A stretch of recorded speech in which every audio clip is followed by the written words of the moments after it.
Hello, beautiful people. This is Freedom Fighter. Thank you for tuning into our channel, Goldilocks Global Banking News.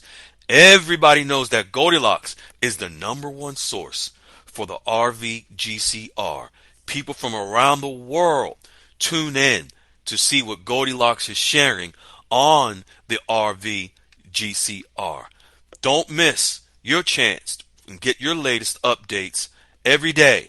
So like, share, and subscribe to this channel to get your daily podcast from the Goldilocks articles on the RVGCR. Brought to you by Freedom Fighter.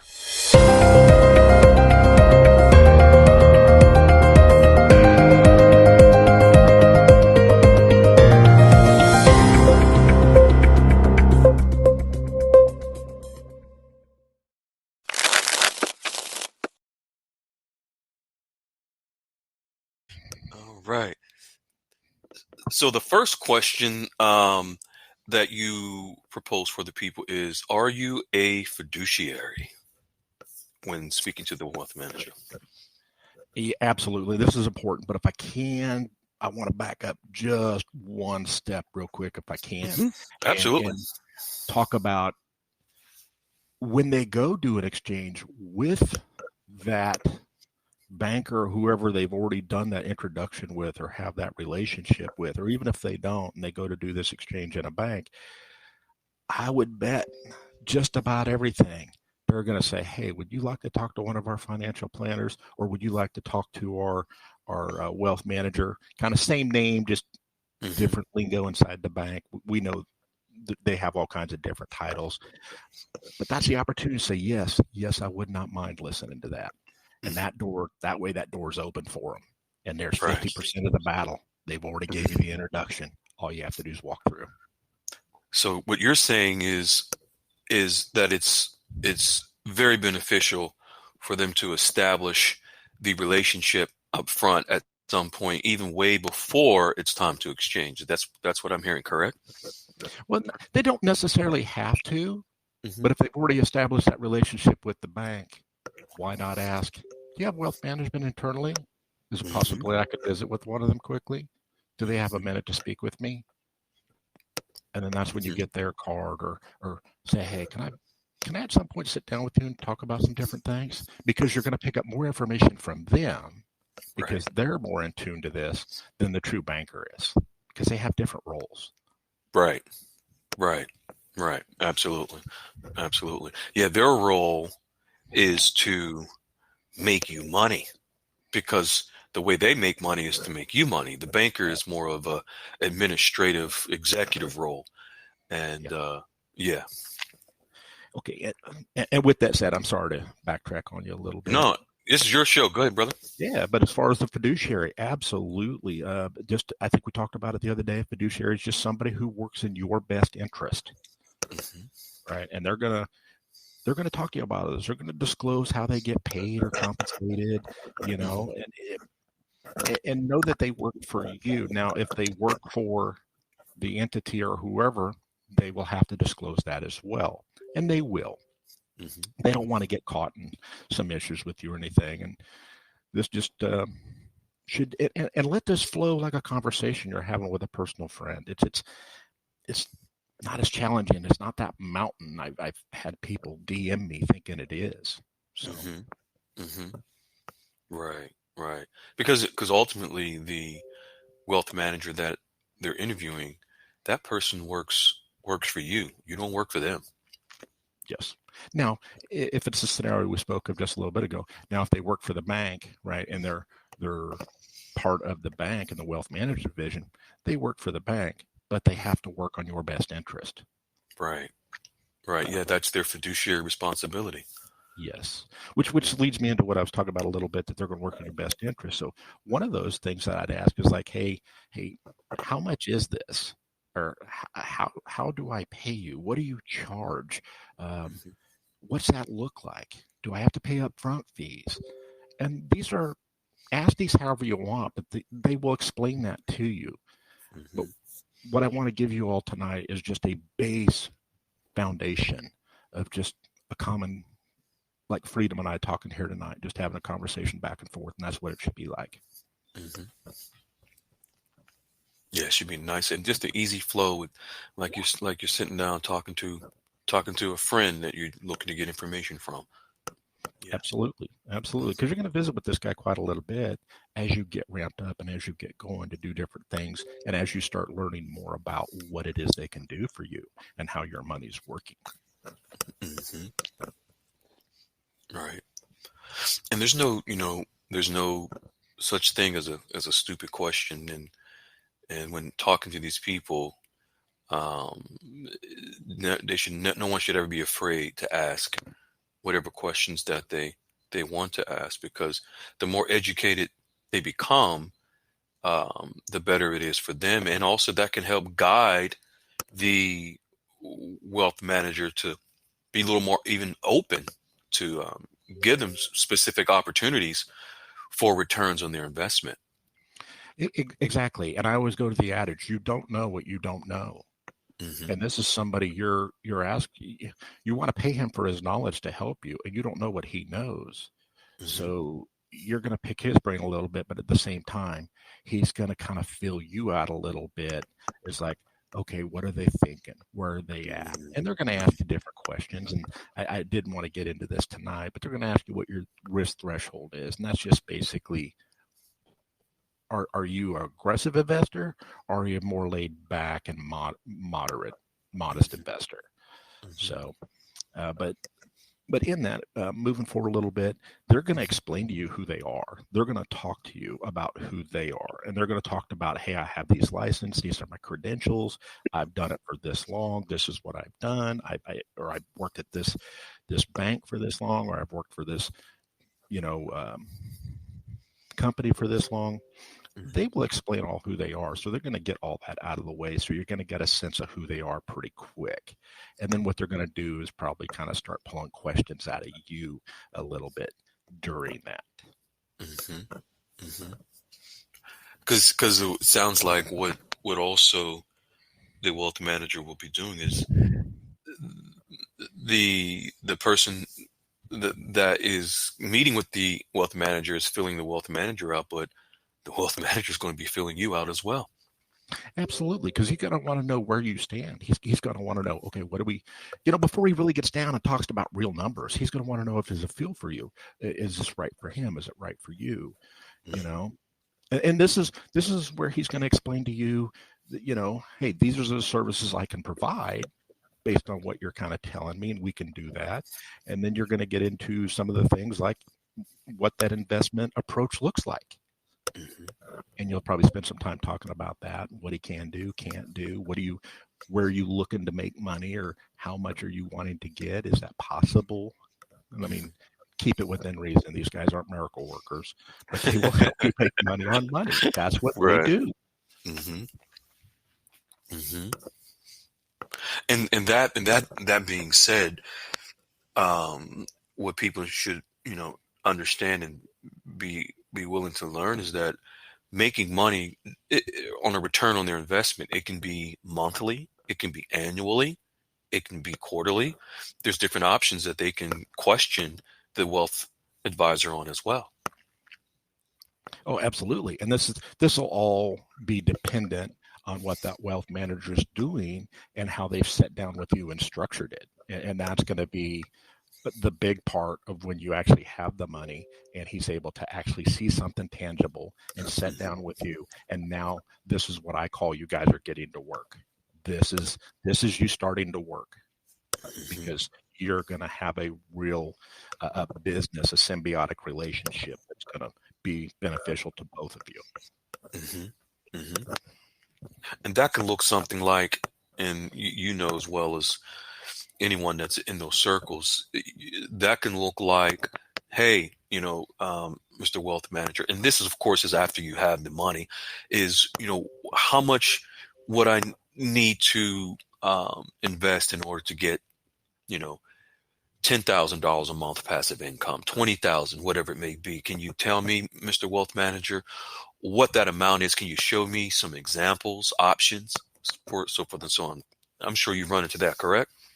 I have it. If I could share a little anecdote here, I will. It's when my father died, he had a little bit of money put aside, and it got divided between me and my brothers and sisters. And the lawyers took care of it. I kind of took everything in the trust, took it to the lawyers. I said, hey, I want to make sure I'm above board on this stuff. This is a new area for me. I want to make sure I'm not messing up. Mhm. And as much as I do this, I still get a lawyer to say, I don't want to mess up. So he cut checks to everybody. He put the money in his escrow account internally or his trust accounts internally that he can pay people out of and do that work for me and take his percentage. Anyways, I got my check mailed to me just so it was all above board. Everybody got mailed. And I just walked to my bank with it. I just dropped it in the bank, didn't think anything of it. I left. Next morning, I get a call from the wealth manager, who I've never spoken to in my life. I don't use him at that bank or anything because I have a personal one that I use.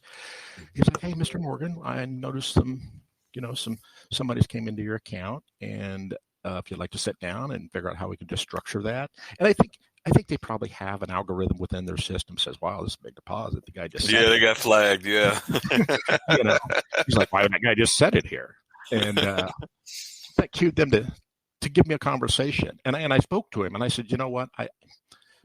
That's personal stuff. And it's tough because of my dad's passing. I really didn't know what I was going to do with it because I just didn't know what I was going to do at that point. I had so much else going on that I said, hey, if you can give me a few weeks, I'll get with you, make an appointment to come in and visit with you. And we made an appointment, booked it. And in the meantime, he sent me a letter, and it just had some different things he might be able to do with me that I might be thinking about prior to going in there.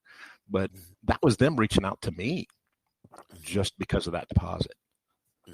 And it was a great conversation. I haven't done anything with it yet. And I have visited with him a couple times when I popped in. But yeah, it's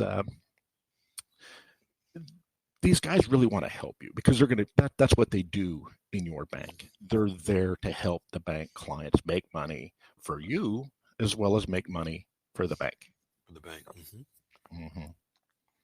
And some of the things I did say to him, because leads me into some of the other things I have for tonight, is I did ask him, it's like, hey, am I going to have just contact with you or because I don't know how it worked in there, or do you have a whole team that works on this, or because I didn't know. Are you just one guy that knows so much and then you have to go to other people, or you're going to push me to other people to ask about things you might know about? So is it a team approach, or what did that look like? And then kind of a little bit about, well, what was their communication style?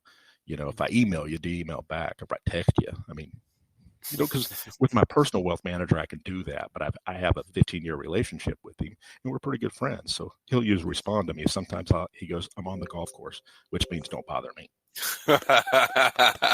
Right. Yeah. Right. Yeah. That's awesome. But I think that goes to the client experience you're going to have.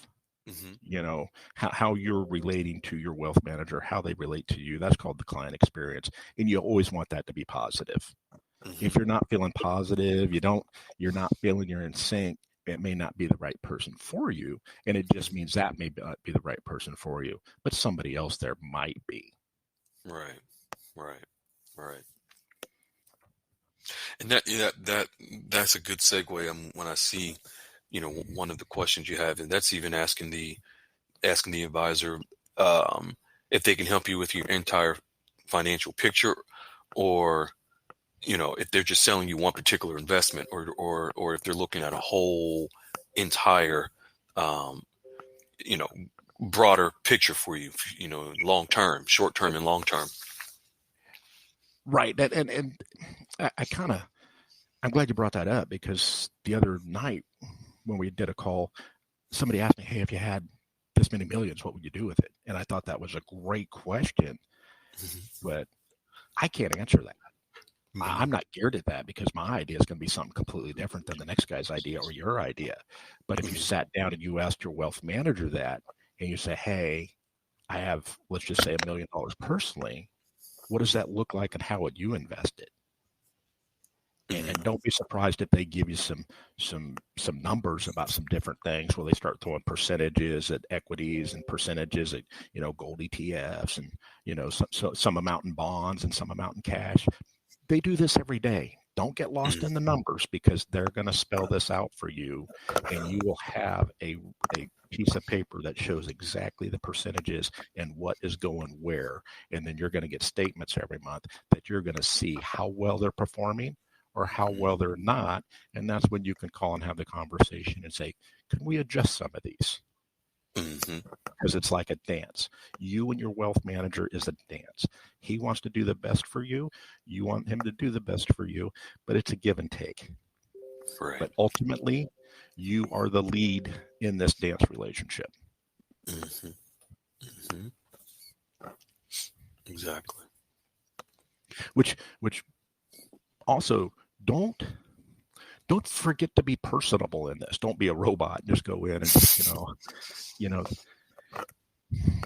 they're humans just like you. And usually when I'm speaking to people, I will see things on their desk or whatever, and they might have a little, dollar or something. I see Star Wars. I know everybody's into Star Wars, and I see that, and I'm like, oh, really? Hey, which one was your favorite? Which movie? Which did you like best? Or did you like some of the other stuff Disney spun off? You want to build this rapport. That's rapport. And I ask them that. Or if I see them reading a book, I said, oh, reading on company time? They're like, oh, no, I do that on my breaks or my lunch hour. I read that book, It's right. a give and take. Make it personable. Right. So. Exactly. I love that because, a lot of people might be so, nervous and don't have the confidence to be able to, build a rapport with someone they feel as if is above them or above their level. But the reality is, like you said, they're human just like we are. They're no different. They just might know a little more when it comes to finance, but that's to your advantage. It's like when I think of Ronald Reagan, when Ronald Reagan was president, one thing that, he was a former actor, he was a Hollywood star. Now I'm president of the United States. But he was a very successful, president, for what we can say. But one thing I remember hearing him do an interview and he gave credit was he surrounded himself with people that were smarter than him. And that's what made him so successful as a president. You bring up a great point, and it's something my grandfather always told me. And I always thought my granddad was just a farmer and was a smart farmer. And I didn't realize that he had insurance agents and he had a lawyer that helped him understand the laws of what he could do and couldn't do every year on a farm. And I don't know if people understand farming. It's very difficult. And every year you got to get somebody to tell you, explain the ins and outs of what you're able to do on your own property as far as planting things. And I'm not going to get that deep into that, but it's just true. And I asked him one day, well, why can't we just do what we want to do? And he was explaining that to me. And he looked at me. He goes, if you're the smartest person in the room, you're in the wrong room. Exactly. That's right. You should always be learning, and you should surround yourself with people that you can pick something up from. Exactly.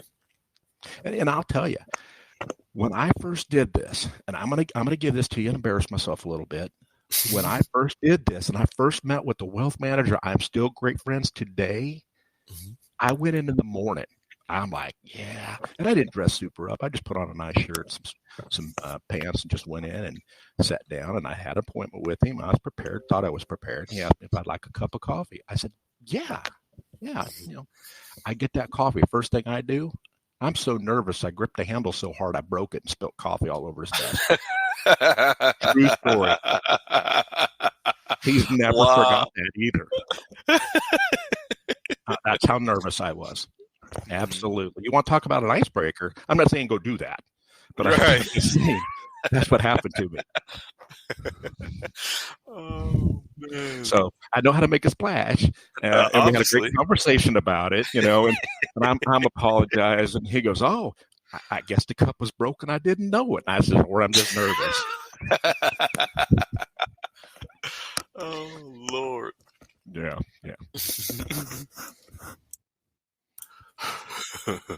Unbelievable.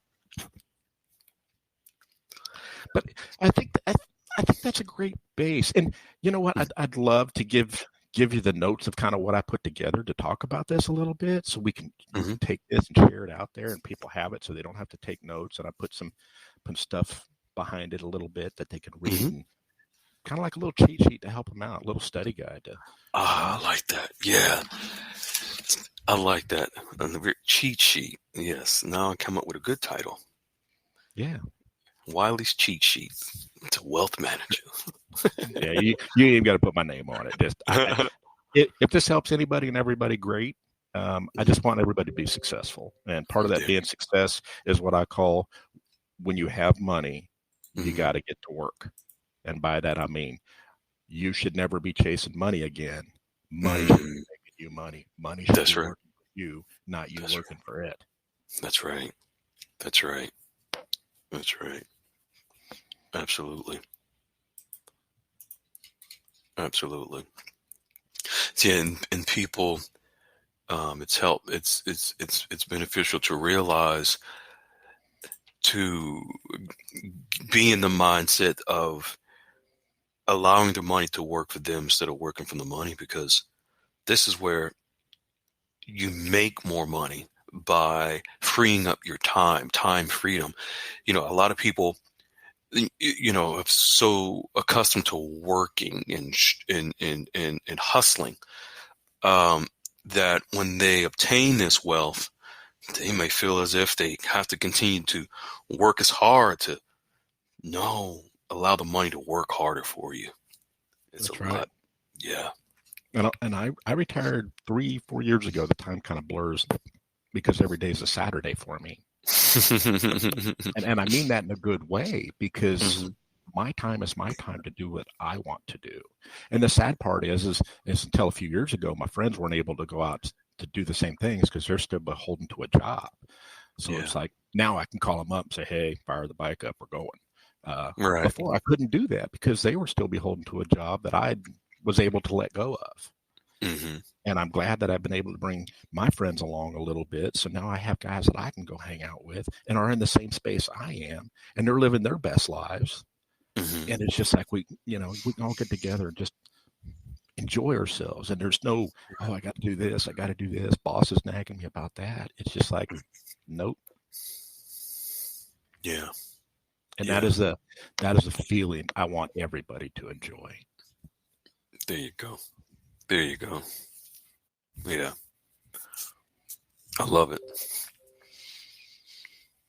Yeah, and that's the freedom that everyone, um, not everyone, but I'm sure a lot of people truly want to enjoy, and coming into this wealth, they can have it, but you want to be able to enjoy it at the same time. It's so key. Yeah. Yeah. Well, and you don't want that lottery mindset, right? You don't want to outspend your money, and you got all these great ideas, and you're not focused, because Hmm. I'll be the first to tell you it's going to take discipline. Hmm. And it's like me in the military. I spent almost 22 years active and in an active time in the military, and you become very disciplined that the first thing you do every morning is you go work out. Hmm. I still Hmm. continue that discipline in my life into my 50s, Hmm. because Hmm. that's how I start my day, and that's discipline. And I discipline Right. my body and my mind. My body's screaming, "You don't do it.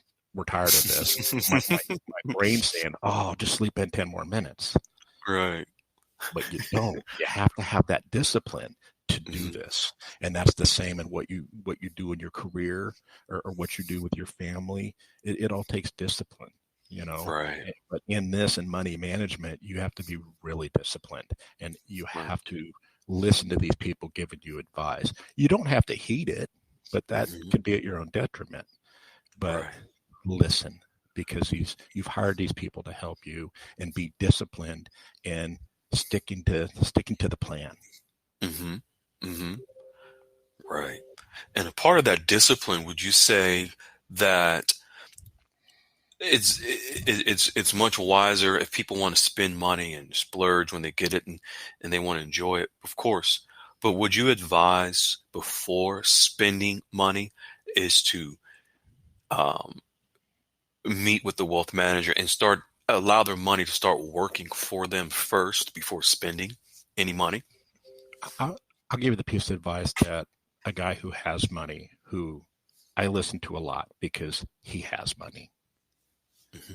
and he's doing far better than me. And he's gracious enough to share his knowledge. And I said, I want that. Mm-hmm. I want that for me. How do I become that? How do I get disciplined to be that? And not that he's anything special. He's just Mm-hmm. very disciplined with his finances and his money that he can do these things he wants to do at a whim and not think about it. Mm-hmm. He's like, hey, let's get on the airplane and let's just go to Hawaii. I'm like, who does that? He goes, I'll call them right now. They'll be here in an hour. And I'm like, what? Because he can just buy hours on an aircraft and they will get it to him. And I'm just like, this is incredible. But Mm-hmm. anyways, what he told me, and you can do this or not, you can heed it or not. This is what he told me. When I get a little money, put just a small percentage aside. And I think what I put aside, I think I put $10,000. Mm-hmm. And I put that in my personal account. Mm-hmm. Everything else I got into wealth advisory as soon as I could. But that Mm-hmm. $10,000 was there, and he called that your mad money. You're going to buy stupid stuff and look at it a week later and say, why did I buy that? Mm-hmm. And he was right. Man, I bought some stupid stuff during that time. I think I bought a $2,000 watch. I kid you not. My wife looked at me and said, that thing better come with a stereo, and I'm laughing because I knew she was serious. I'm like, no, Right. don't that look good? And I don't even wear it to this day. I don't even wear a watch. Isn't that crazy? Absolutely. I didn't even Right. wear a watch then. I thought I needed a watch. Oh, it's funny. Trust me. I've got that watch. God. Yeah. I pulled it out the other day. We're going out. And I pulled it out the other day and the battery's dead on it. I didn't want to have the heart to tell my wife about it. So I just put it on anyways and didn't tell her the time. I've since got the battery replaced. But it's just one of those things. And he was so right about it that I went and bought these frivolous things that had no meaning in my life, no measurable metrics. It was a feel-good item. Yeah. But I was able to do it, and it felt good because I'd never been able to do that before. Mm-hmm. Mm-hmm. And you walk in there, you got that disposable income, you're like, yeah, that's the one. That's it right there. Mm-hmm. And it does feel good. I won't lie to y'all. And I encourage you to try it. Put a little aside and try it. Mm-hmm. But be reasonable about it and get it out of your system. So you're like, when you look back at these items, you're just kind of like, God. I spent some serious just money on nothing. Mm-hmm. I don't use it to cook, to eat, to feed myself, Right. I don't use it to warm myself at night or cool myself. It's just, okay. Yeah. Mm-hmm. Well, I thought I was cool, though. Trust me. I thought I was cool. But being that you had the other, whatever percentage invested, you had your parachute, your safety net. So even though you bought that expensive watch, oh, okay, well, yeah, you still were safe. But I had to be disciplined because I blew that money there. There was other things out there shiny in the corner of my eye that, Wiley had his eye on. It was like, no, I can't. I blew my money. I don't have a whole lot to show for it. I don't know where it all went. And that's true. I don't know where it all went because it went so fast. I mean, still this day, I can't tell you where it all went. I think I blew just a little here, a little there, and it went faster because I'm spending more money than I normally would have spent. I mean, I used to feel bad when I spent $50 or $100. I'm like, oh God, that's gonna hurt the checking account. Oh, that's gonna hurt. Mm-hmm. But I wasn't thinking that way. Yeah. But I knew I couldn't go deeper. I knew I couldn't go because I didn't want to have to go to this guy that had given me his time to tell me, here's what you got to do. Mm-hmm. And I would have been. Just me personally, it would have been hard for me to go to him and say, I didn't take your advice, and I'm back where I was. Mm-hmm. I wasn't going to be that guy. Right. But I had enough discipline to say, okay, I got to get to my wealth manager. And I was honest with him. I said, well, that $10,000 set aside, I blew it. I don't know where it went. Can we make that up pretty quick? He was like, yeah, like when? I said, like this month? He goes, no. But they'll keep it real with you. And I Yeah. Yeah. appreciated that because I need Hmm. somebody to humble me because I thought the world was fine for a little bit. And I didn't have I didn't come into a ton of money. I really didn't. It was coming in slowly, but it was coming in pretty nicely. Hmm. And now it's just like I've learned to listen to these people. Hmm.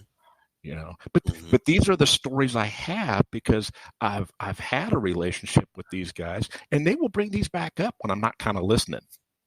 Mm.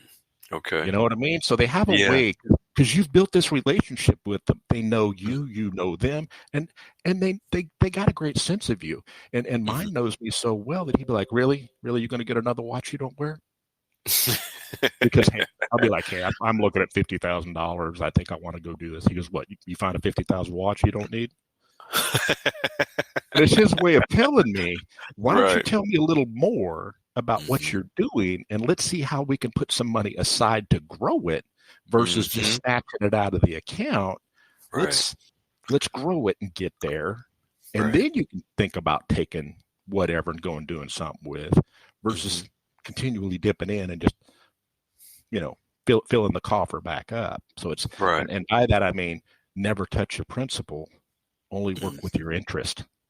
Right. And I had to learn that one. Hmm. Yeah, I've heard it. I've heard it 1,000 times, but I wasn't Hmm. doing it. I wasn't practicing. I wasn't good at practicing it, and I had Hmm. to be disciplined to learn that too. Right. Right.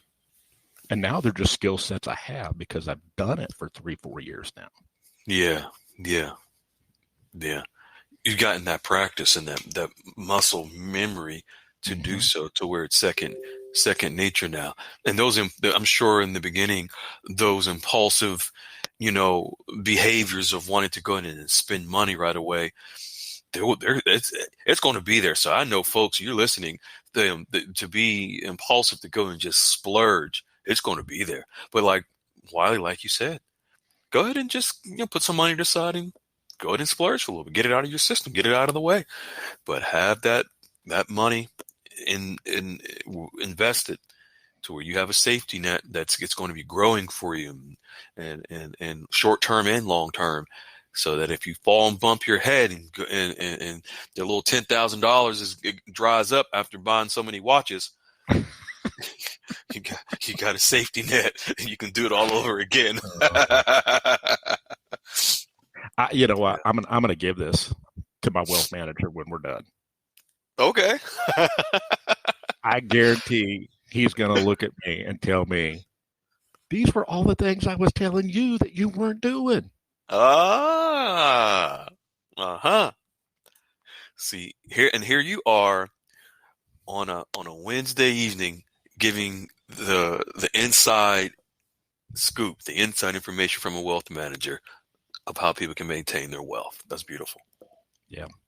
And I wish everybody the best in this. I truly do, but we haven't seen a lot of discussion about what to do afterwards, and that's when the work begins. I mean, Yeah. learning about it's one thing, managing it's the chore, and Right. and money's a beast to manage because Yeah. we're not all adept to it. We're not all taught it. We all just don't grow up in it to know that, and that's why we Right. get those professionals in our corner, and we get them on our team. And it's team Mm-hmm. whatever you are, team Wiley. I Mm-hmm. build a team around me. Hey, let's go team Wiley. Mm-hmm. Mm-hmm. That's that tribe. Yeah. And you touched on this the other day. It was in regards to I got a brain freeze in regards to maintaining um the wealth. What did you hit on something, and I just had it and it just slipped my mind. Mm. Um Doggone it. But yeah, it's about maintaining the wealth. It'll come back to me later, but it's about maintaining wealth. You mentioned something so key on the call last week that you did as far as maintaining wealth. It'll come back to me.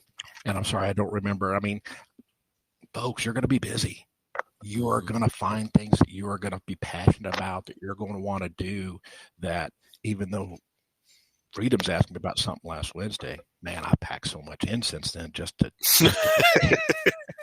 or Right. last Friday. I think it was Friday. I think this is Wednesday. Yeah, That's last Friday. Friday. Yeah, Yeah. to today, it's like I pack so much in. I talk to so many different people to help move the stuff I'm passionate about forward. That I, I mean, I take a lot of copious notes, but it's just like I don't remember what I said then, to be honest with you. But I'm sure it was something I've heard in passing or something I preach. But one of the other things I want to touch on is when you're talking to these guys, don't be afraid to ask, hey, do you have relationships with a CPA, or do you have relationships with some of these other people that can help you in the same aspect of what they're helping you? Man, you will be surprised that they will say, yes, we do.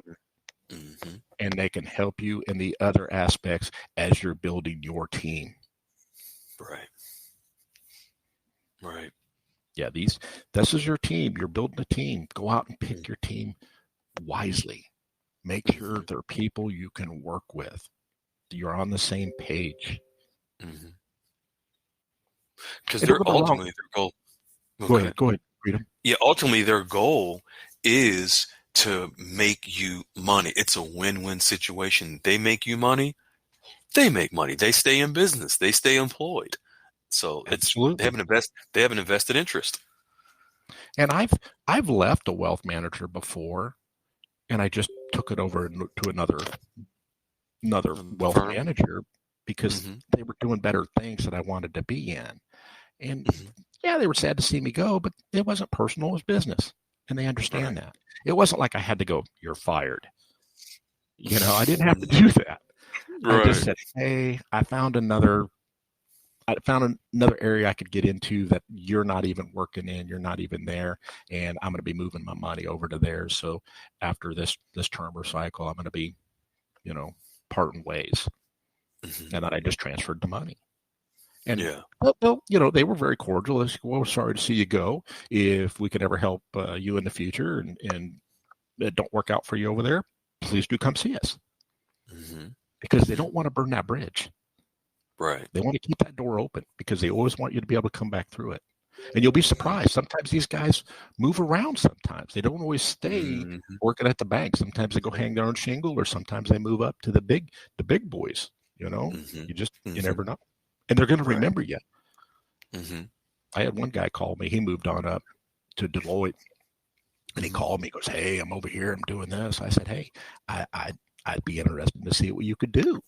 How about Mm-hmm. next time I'm up in your area, you and I can sit down and talk about what it is that your new company might be able to do."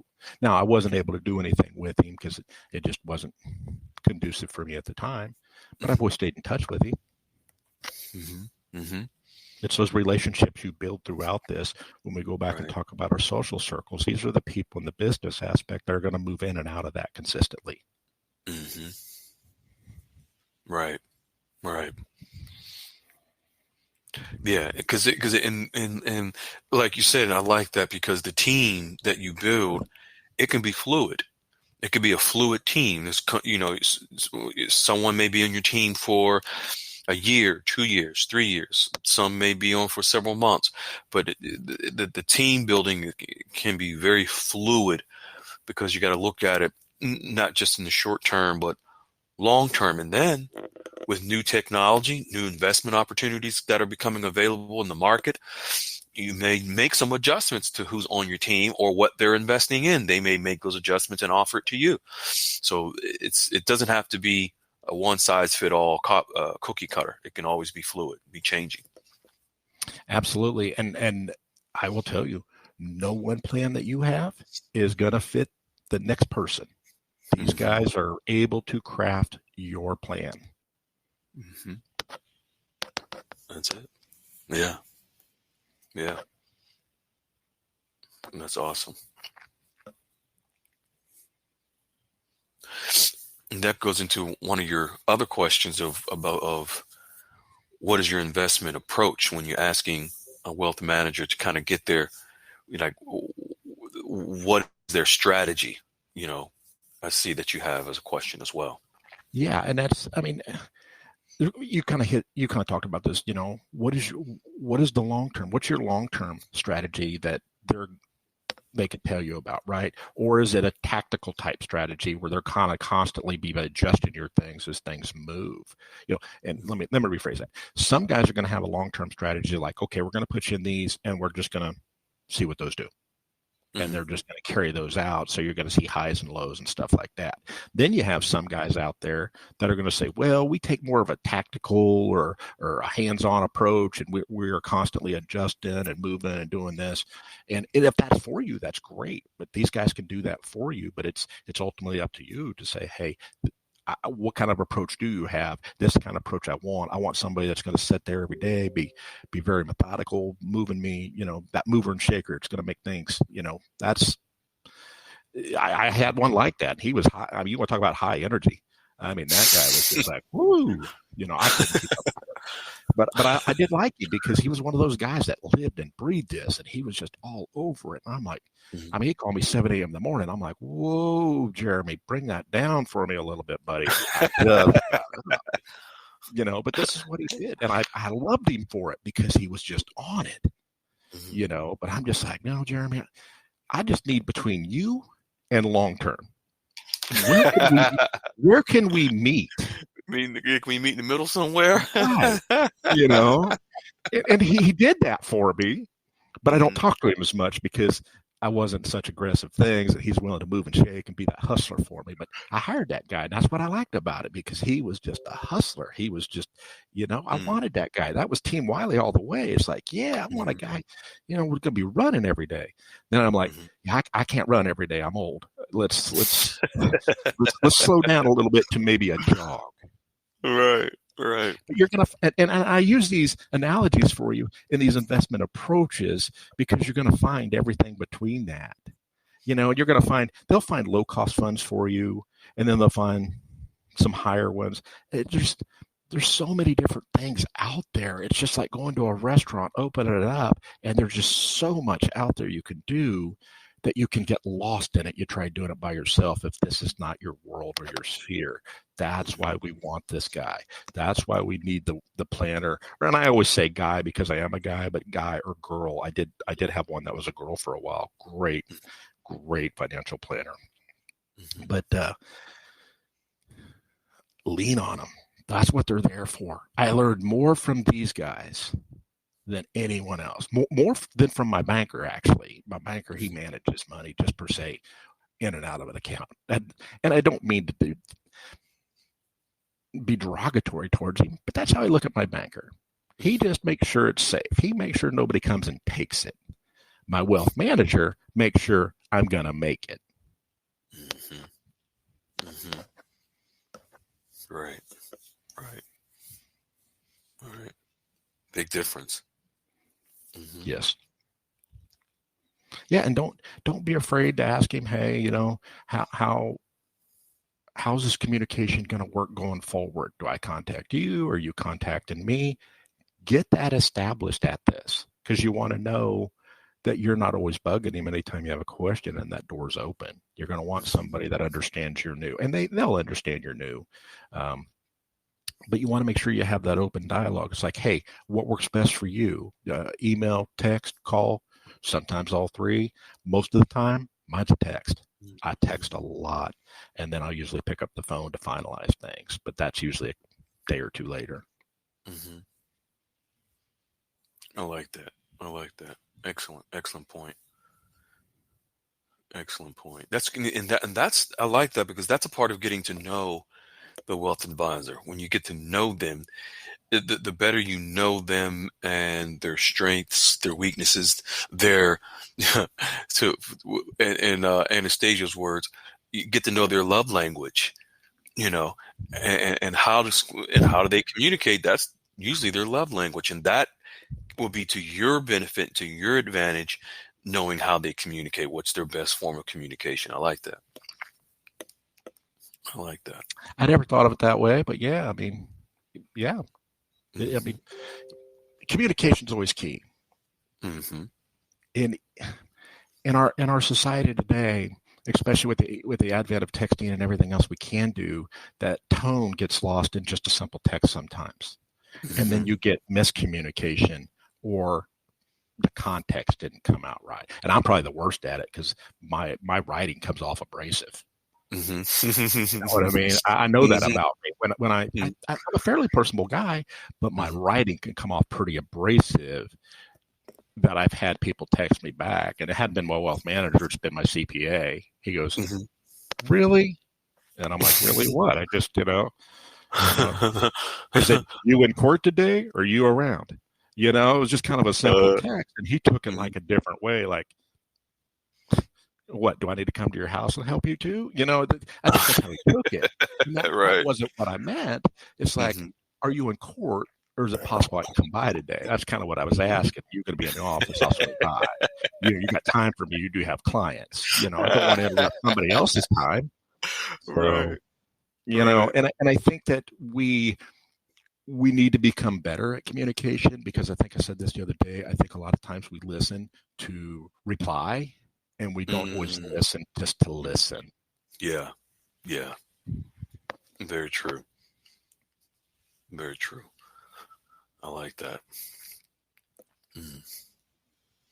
And like I said, Freedom Fighter, these notes, I'll wrap them up, I'll tidy them up and whatnot. Make sure you have them so you can put them out there wherever you store that stuff, so the fine folks out there can have that and use that, and not have to worry about writing any of this down or go back to the call 2-3 times.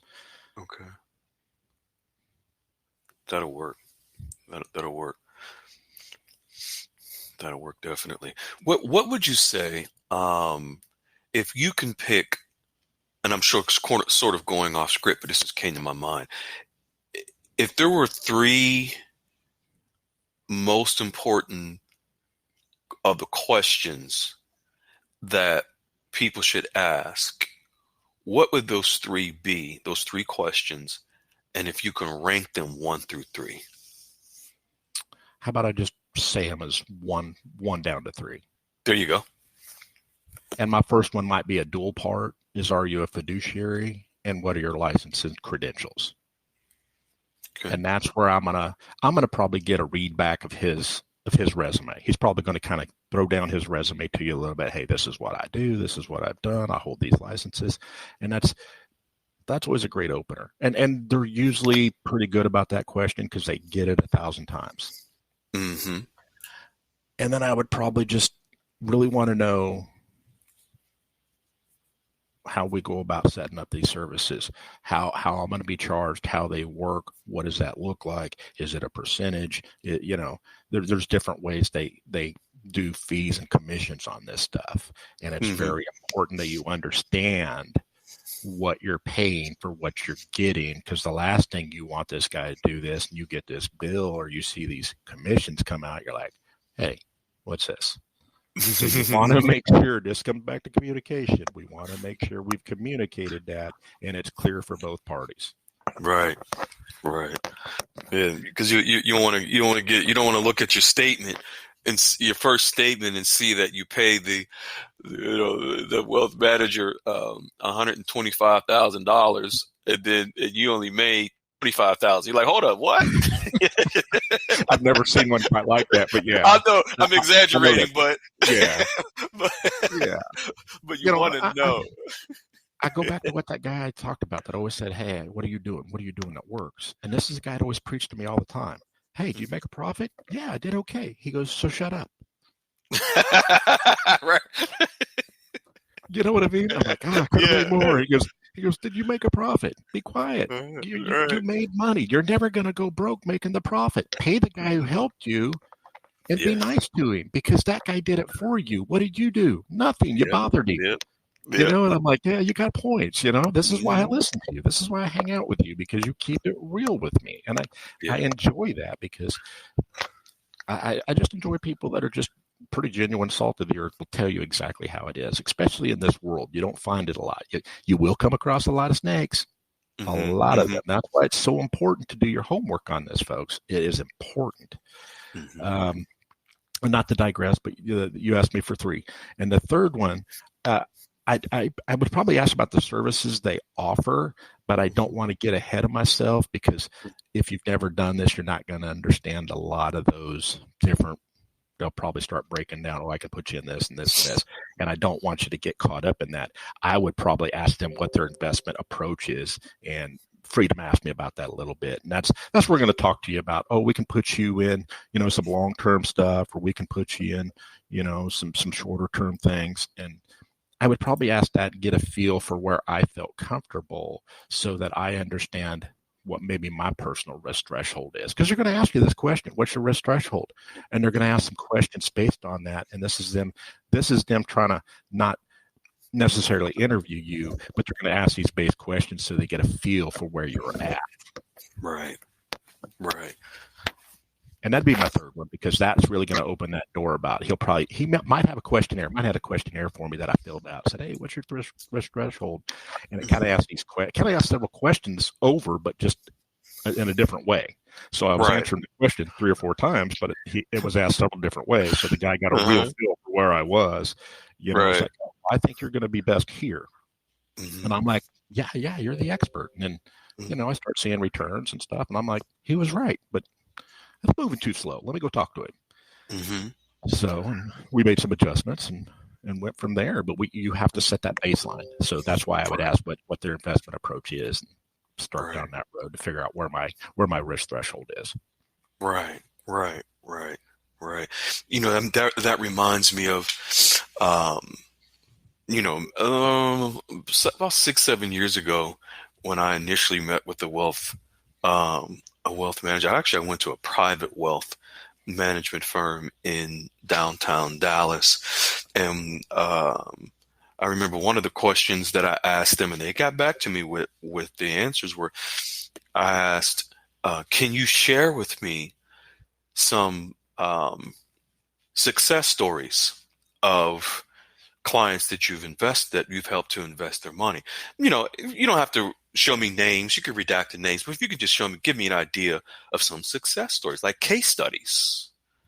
And they have them, because it's like, if you're hiring someone to do a specific task on any particular type of profession, you want to have a case study. What's an idea? What's their resume? Show me some results. And they have them, and they can share them without showing, client names, but they can show you numbers. Okay. So this particular client, Jane Doe, she wanted to get, a return of $10,000 a month, and she put up $2 million into such and such account with, this is the return, and these are the results. And they can show you 2 or 3 of those. I think that is also something I've seen, which is pretty good. So you can kind of have an idea of their success and what they can do for you potentially from someone else. Absolutely. And you've refreshed my memory, as they did give me a couple case studies, and it wasn't local people. It was who they've served elsewhere in other areas that they were in, not just particularly here, because it was a larger firm. And they did show me some case studies about what they were doing in some areas. I'm like, hey, I'm interested in this, just based on the case study. I'm like, ooh, and the guy's like, well, you're not quite there yet. I'm like, oh, okay, well, what do we do to get there? Yeah. So he had an idea where I wanted to go based on where I'm starting. And that's great if you're able to do that. But now you got me thinking in my mind, I need to call my guy and see if I'm one of his case studies and say, up on his desk. There you go. And and that makes me think, for those that are listening, even if you don't have an idea of what you want as a return, you can possibly get an example to come up with by asking and seeing those case studies. Because if you see 2 or 3 case studies, that might give you an idea of what the potential for yourself could be. It's sort of like a starting point to ask the questions of if they can get, because if they've done it before with these people in these case studies, it's a high probability that they can do the same for you as well. So, and you kind of, not to digress or anything or go off on something a little bit, but when we talk about your team, if you're married or whatever, man, take your spouse, somebody else that can hear the same thing as you. That's so you got point. Somebody else that's team whoever Team Wiley, and your spouse is there with you. Because I did all this by myself, right? Because I was single at the time, and then I get married, and I'm having to start bringing her into the fold. Say, hey, here's what I got. Here's what I'm doing, and she's hearing this stuff. And she used to be in the banking world, so she knows some of this stuff. So and lo and behold, she's nothing I've ever heard out of her mouth before. And she's sitting over there, and I'm just looking at her. I said, "Oh my God, I love this lady." Because I've never heard this from her in 4 years, and she just knew what she was talking about. So I just she's been on my team the whole time. Why am I sitting here? I'll just let her talk.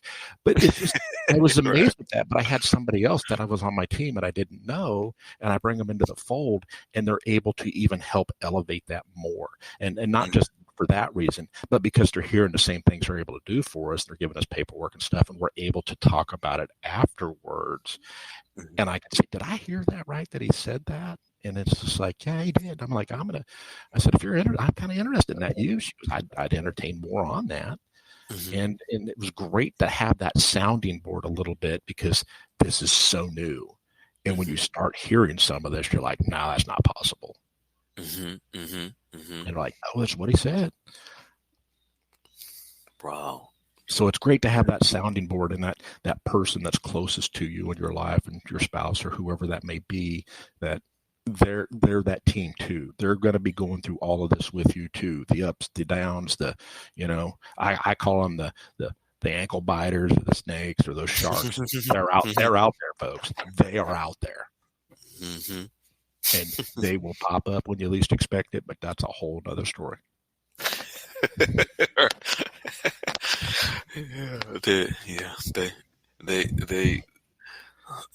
They pop up in a different way every weekend. Yeah. All over the internet. Well, I'm just talking the internet. I'm talking people that find out a little bit about you or something, or think they know something about you, and then all of a sudden they're in your business, or they're out there talking about your business when it's not their business. And I've had some deals go sideways because some people spread some bad things about me, and I had to go correct that.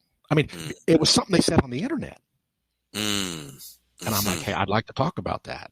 They says, well, we would too. And I'm like, I'm open book. You want to talk about it? Let's talk about it. And they did. And I'm like, well, and I just had my lawyer, look into it. And it's just like, people can say whatever they want on the internet, but it will affect your business. It'll affect the things you're trying to do downstream. It truly will. And your social media is going to hurt you too, because I don't do social media for the simple fact I like to do a lot of different business in a lot of different areas, especially overseas. They think differently, they react differently, and their demeanor and our demeanor, especially in the Middle East, very different. Very different. If you say something to somebody in the Middle East, that is it. That is how it's going to be. It's not changing. That's what you're going to do. Word is your bond. Right. And they see these things on the internet that are tied to you or your name. And then, hey, we don't think you might be the guy we do business with. And a business deal just fell completely apart. Not because you said anything. They've liked everything to that point. But when they went and looked at you, it's like, yeah, we saw a post you made on Facebook, disparaging something or other, or didn't talk highly of this, and we're for that. It can hurt your business deals. I'm not saying don't be who you are. Be cognizant of what you say.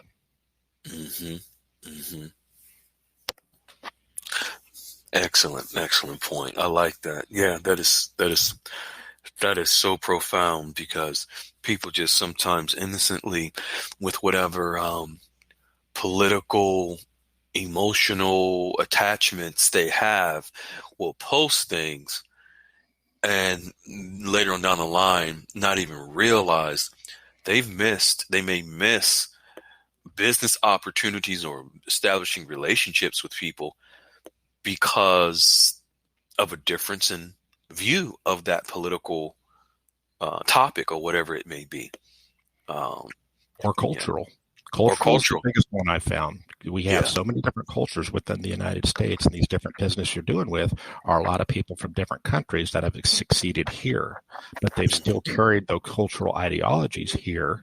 And they're not bad. It's just the way they think about how business is conducted. And they want somebody that's private, that doesn't speak about business, that doesn't flaunt business, These are business-minded people. They got to where they are because they're in business to make money. Yes. Yeah. I mean, don't get me wrong. I always look at people like people are emotional beings, and we Yeah. want to matter. And what Right. we do, we want other people to notice that it matters. Right. And I think that goes for everybody. Everybody wants to matter, and that's great. You Right. know, I'm sorry.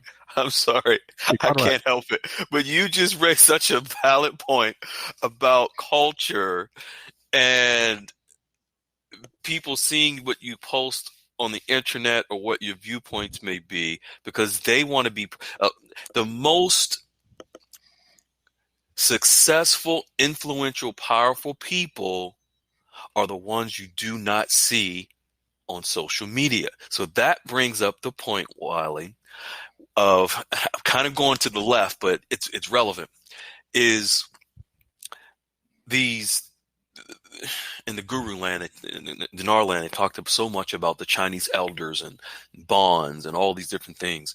People have to realize those folks in the Chinese culture and the Chinese elders are so private, they would not make bonds available on the internet or have people on the internet being brokers for bonds representing the Chinese family. They're so private as a culture that just doesn't make sense. Am I right or wrong about that? You are right. Matter of fact, let me give you one. Let me give you one I ran into specifically dealing with overseas in the Middle East and this community directly itself. Okay. I'm working with Kurdistan, and we're working a lot with one of the certain presidents of one of the regions there. However, I'm sorry for those listening. Kurdistan is Iraq. When you hear Wiley mention Kurdistan, okay, because some people just don't know. Okay, sorry about that. Go ahead. Yeah. So I'm doing a lot of 501c3 charitable work there, and one of the people we're working with is the president's secondary, who he has running his not-for-profit, because obviously the president's trying to run a country. So we're working with them, and one of the gurus saw what we were doing. We were on Fox News. We were everywhere with the stuff we had done. Mm-hmm. And we were trying to raise money and aid and awareness and whatnot. Anyways, this person goes on his radio show and says, I'm working with that guy too.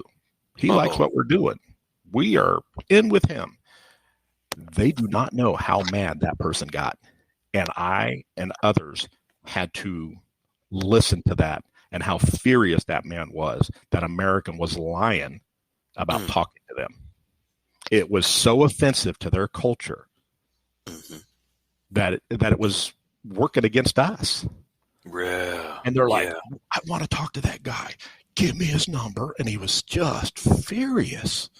And I'm just like, listen, we'll take care of it. I just thought you should know if you're working with them, it might benefit everyone. If you're not, I'll get it cut off. You know, because I didn't want to step on somebody's toes. If we could align our ideas together, because it's very expensive to do work in that area of the country. It's hard to get logistics from here and there. And if they truly were working with them, I'm like, hey, can we kind of work together on some of this logistics? You know, I've got logistics, I've got money, but if you got stuff that needs to be sent, we can help you. Well, it just wasn't the case. It was just, hey, look at me over here. I want to sound important. And it really was such a cultural shift. And it was the first time that some of the people that are in our organization got the brunt of that stick, and it wasn't nice. And that's just one of the cultural relationships. Right.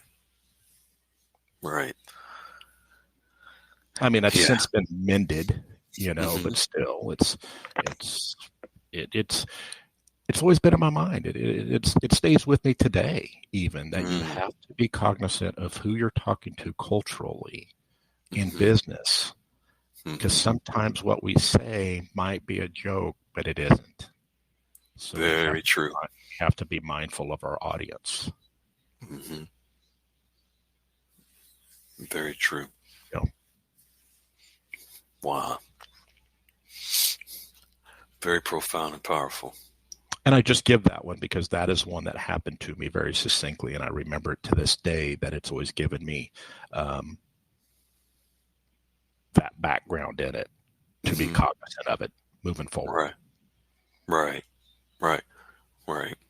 And that is also very relevant for people who may want to do humanitarian projects wherever the money comes from. They want have the mindset of doing humanitarian projects, and with that, you may be dealing with people from different cultures, and the American way is not the only way.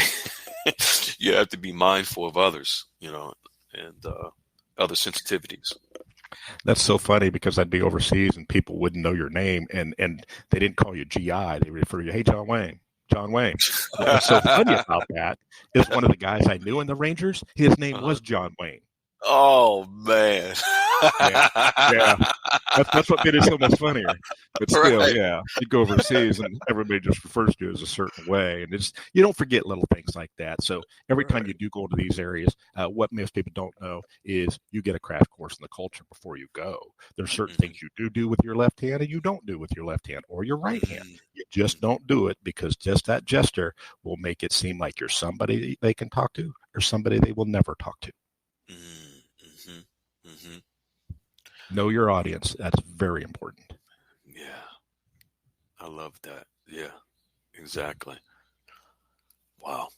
But I mean, that's kind of getting out there in the periphery a little bit. And I really just want to talk us about wealth management. It's where we kind of were tonight. Yeah. But it's, and still very relevant, with wealth management because people may have ideas of investing in other countries. And so what you're saying makes sense, and it's good for them to even know that, dealing with wealth managers and asking questions to the wealth manager if they're looking to invest in Iraq, looking to invest in, Syria or Africa, ask if the wealth manager has any experience to find out, because you can uncover whether they have some issues dealing with other cultures or not. Well, this is an area I don't have personal experience in, but the guy I lean to a lot for what I've learned over the last number of years. Of course, I've known him for over 10 years, but I've only been able to apply some of the things maybe he's told me for the last 6. But he deals in these areas. Man, he's everywhere. I mean, he invests all over the globe because to him, the globe's small. This guy gets up at 2 a.m. Wow. And he goes to bed at 5 p.m. And I know not to call him after that because he'll be back up at 2. Or he'll get up in the middle of the night to finish out a contract because he's talking to guys in Australia. He'll talk to guys in England. He'll talk to guys in Africa, India, Indonesia. I mean, this guy doesn't sleep. And he's in his, I want to say, late 60s, and he still runs like a rock star.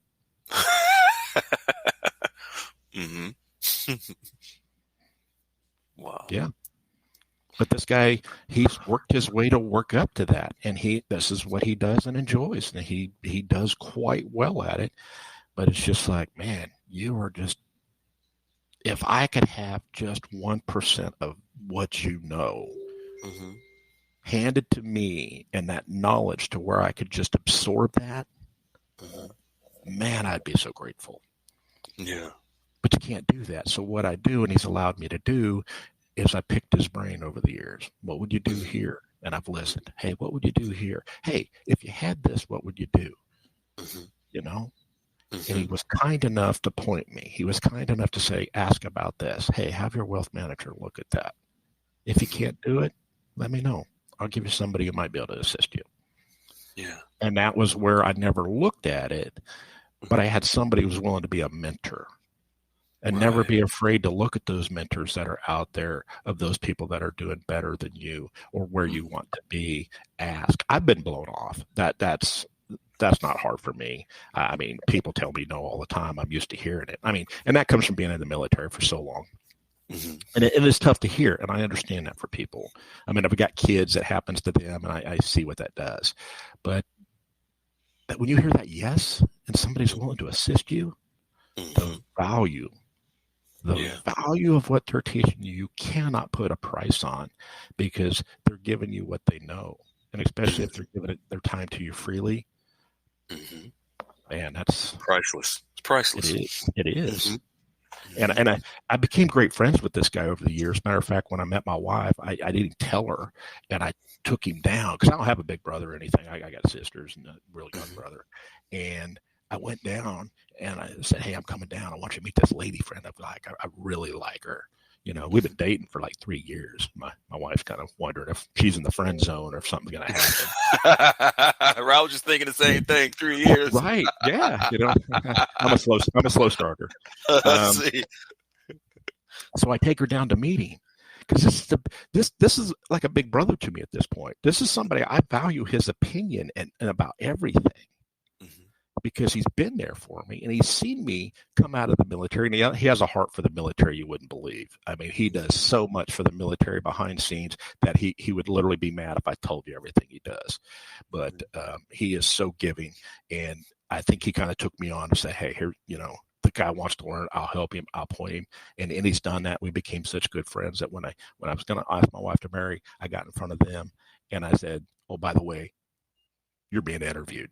So I told my wife, my fiance, my girlfriend at the time. She's like, "What?" It kind of put her on the spot, but she's good on the spot. She loves a good joke as much as I do, Yeah. and we are best friends today. We get together once or twice a year to vacation together, and it's always a good time for us to sit around. We don't talk money a lot Mm-hmm. anymore. We talk investment strategy more than anything else. Mm-hmm. Um, but it's always a good time. We can sit down between the four of us, have a good time. Sometimes the ladies go shopping. I'll just sit back and drink bourbon and whatnot with him, and we'll shoot the breeze just about, you know, just about life, what he's doing, what he's got going overseas, what he's looking at doing. He's got several big things in the pipeline he's looking at doing. I'm Mm-hmm. like, man, I said, not that I want involved, but man, I'd like to hear how that goes. Yeah. That's awesome. Yeah. So you're going to find all these people out there that are able to help you, specifically starting with your wealth manager. But as you get comfortable and you work your way through this, you're going to find those doing better than you. Ask. Mm-hmm. Don't be And afraid. the one thing I have learned, Freedom, is wealthy people like to brag, Mm-hmm. and they'll tell you. Yep. I mean, I've only been told no a couple times. Mm-hmm. Most times they're like, "Oh, well, let me tell you what I'm doing. Yeah, and I just got a brand new Rolls Royce on order." And I'm just like, "Okay, I'm never buying a Rolls Royce because I bought a watch and I've regretted that." But anyways, but these guys, I mean, I've been lucky enough to hit some of those circles, and some of these guys are billionaires, and they Mm-hmm. love to brag about what they're doing. It's just like, and I mentally take notes. Yeah. Mentally taking notes. And then I'll go ask somebody that I know who will talk to me. I said, "What do you know about this?" "I don't know, Mm-hmm. but I know who to call." Mm-hmm. And I've heard that more often than not. "I don't know about that, but let me make But a I know. call." Mm-hmm. You know, and then they get interested in it. Right. Right. You know, so it's, and I like to think everybody's going to come out of this on the better side at some Mm-hmm. point. It don't take a lot to get with a wealth manager. They're going to be able to help you with. I think I started. I'll be honest. I think I started with under $30,000. That was my military nest egg that I had when I got out of the military, and I wanted help, and that's what I started with. And my wealth manager started with that at my Mm-hmm. local bank and everything else, and I've grown from there. Mm-hmm. It wasn't a lot. Yeah. But you had the discipline. You had the presence of mind to establish a relationship with the wealth manager and the discipline to follow a plan that the wealth manager came up with you. Well, I was disciplined in a lot of other areas, and I had to learn that discipline because I wasn't listening and heeding the advice when it first started. And like I said, I bought some About the things, watches, yeah. and I blew through some money that I look back today. If I could have had just a little more in there, I could have been successful a bit quicker. Mm-hmm. Or what my version of success is. And I like to say Right. that because everybody's going to have a different version of what success looks like. Mm-hmm. Right. Right. Absolutely. Excellent. Excellent. Well, I know you wanted. Did that ever come back to your mind what you were thinking of? It didn't. And a few times, it almost did. Are you getting old? Yeah, you're getting old, aren't That's you? what it is. That's what Yeah. it is. A few times it did. It did. Um, Let me see if I can find something that's going to jog my memory back to it. Uh, because it's going to bug me all the rest of the evening if it doesn't. But if maybe I'll post it in the room tomorrow or something if it comes back to Mm. me. But yeah, but I know that you were fine with like 45 minutes to an hour or so, and we're a little over an hour. I don't want to take up too much more of your time. Um, but if And I truly want to help those I can, and hmm I know you don't save everybody, but hmm if one person finds value in this and they yeah, can become successful in this, then the time I spent was worth it. right. That's right. That's right. Absolutely. Absolutely. Awesome. And then, if in the future, you're available, if any, if you have some other um, nuggets that you want to drop, of course, the door is always open. This is we're a tribe. We're all in this together. You know, whenever you Yeah, want yeah. I see you're a fisherman there, Freedom. Yeah, I do a call every 2 years, and there you are. to. That's what I said. Yeah, but we don't have another 2 years. We'll be exchanging. We'll be Ghost. We'll be Casper. After a Well, while, that's what I after mean. weeks. So, Now, I hope everybody can get something out of this. If there's something else, yeah, I think this is the piece that people need at this point. Kind of where we're at. I think this is right. what they're truly going to need to be successful moving forward. I haven't seen anybody real touch this to speak. Maybe there's somebody out there that has, but it's just go find these professionals. These professionals are going to be an asset, and look at them like an asset because they are, and bring them into Team Wiley or Team whatever and work with them and heed that advice and become disciplined and grow your wealth, grow just all those aspects of your life you've dreamed about. All those Mm-hmm. things you thought about, just like, man, if I could do that, I would, but do it with discipline.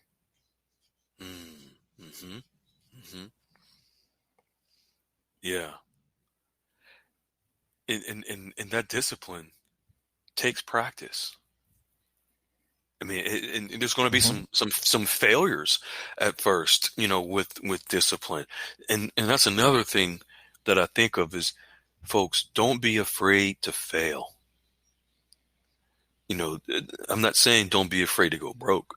Don't be afraid to fail, make mistakes, and but make mistakes with as little bit of money as possible, not a lot of money, because you want to make sure you have another chance to correct it. Right. And we all make mistakes. We all falter. It's how we get back up and move on. That's what defines us. As long as we can get back up and not get so down into those failures, because that failure trap can be like quicksand. And what you want to Mm-hmm. do is you want to turn that around as fast as you can.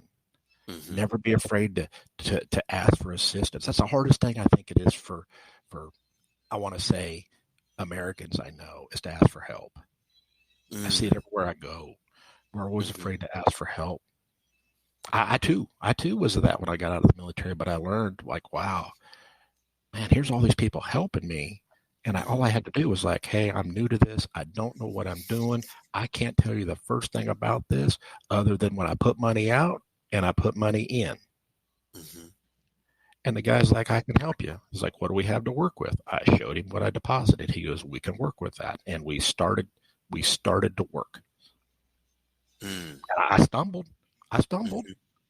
Yeah. And he was nice about it. He didn't say, I told you so, did this, Not that Mm-hmm. wasn't until later he started doing that when we had a friendship. He knew he could rip me like that. Mm-hmm. But he's like, and he was very honest with me. He's like, I can't help you if you're going to continue to do that because you're undermining what we're doing. Yeah. Yeah. Yeah. And he was very earnest about it. And I was handicapping myself. Mm-hmm. Mm-hmm. because I spent 20 years in the military. It's like, hey, when I get out, I'm gonna do this. Man, I'm gonna throw my seat on the Harley, and I'm just buzzing around the country for a while. And I did do that, but I blew through a lot of money doing that, thinking like, oh, a swanky restaurant, I'm going in.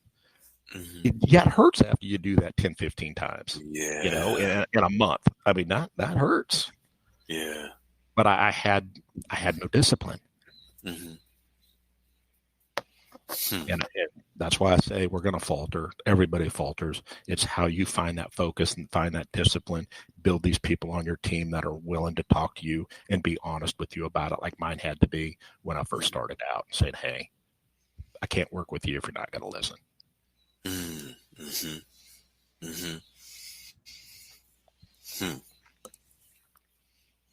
I like that, because that also brings to mind one of the calls for higher learning with Anastasia on setting boundaries with family, friends, or whoever it may be, a part of your team that you're establishing.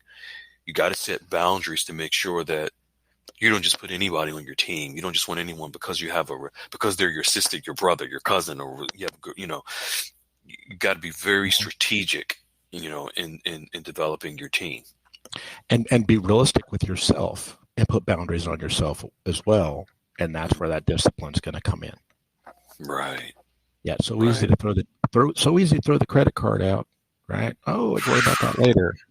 Yeah. Oh, dang, that dinner came back to bite me. I forgot about that one. Yeah. I think we've all done that one. Oh, yes. Yeah. Yes.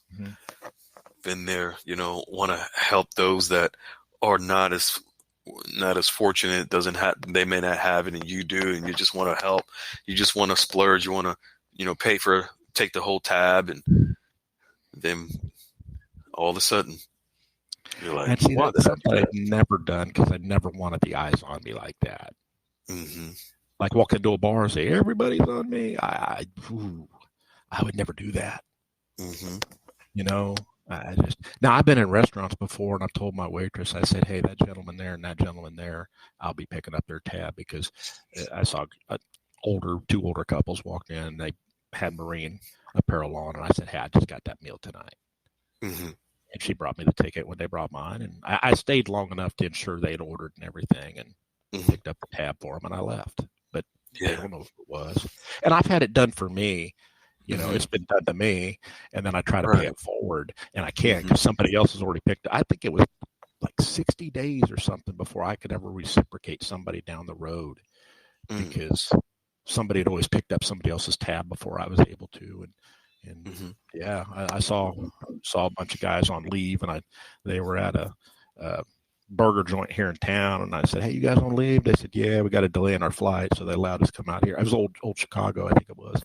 And I just happened to be in there with my daughter, and I said, hey, just have a good time, whatever. I said, don't worry about it. I'll take care of the bill. And I went over to the owner. I said, hey, whatever they do, I got it.